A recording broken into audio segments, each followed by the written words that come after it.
ایک برفانی سلطنت میں ایک حسین ملکہ رہتی تھی جس کا نام ایلورا تھا۔ اس کے لمبے چاندی جیسے بال تھے اور اس کی نیلی پوشاک میں برف کے ستارے جگمگاتے تھے۔ پورا محل برف کے شیشوں سے بنا ہوا تھا اور جہاں وہ چلتی وہاں نرم نرم برف کے پھول کھل جاتے۔ لیکن ایلورا کی آنکھوں میں ہمیشہ اداسی رہتی تھی کیونکہ برسوں پہلے اس کی چھوٹی بہن لیانا ایک برفانی طوفان میں گم ہو گئی تھی۔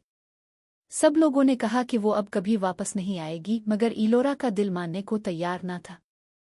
ہر رات وہ محل کی بلند بالکونی میں کھڑی ہو کر آسمان سے کہتی، اے ٹھنڈی ہواؤں، اگر میری بہن زندہ ہے تو اسے میرے پاس لے آؤ۔ ایک رات اچانک چمکتی ہوئی برف کی ایک تتلی اس کے ہاتھ پر آ بیٹھی۔ تتلی کے پروں پر نیلی روشنی سے ایک نقشہ بنا ہوا تھا۔ ایلورا سمجھ گئی کہ یہ کوئی جادوئی اشارہ ہے۔ وہ فوراً اپنے برف کے گھوڑے پر سوار ہوئی اور برفانی جنگل کی طرف نکل پڑی۔ کئی گھنٹے سفر کے بعد وہ ایک منجمد جھیل کے کنارے پہنچی جہاں ایک شیشے کے اندر ایک لڑکی سو رہی تھی۔ ایلورا نے قریب جا کر دیکھا تو وہ لیانا تھی۔ وہ روتے ہوئے بولی، میں آ گئی ہوں بہن، اب تم اکیلی نہیں ہو۔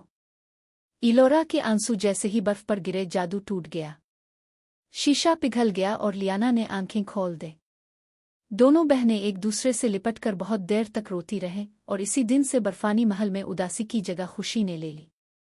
کہتے ہیں اس کے بعد جب بھی برف پڑتی آسمان سے چمکتی ہوئی تتلیاں نظر آتیں جیسے محبت نے سردی کو بھی گرم کر دیا ہو۔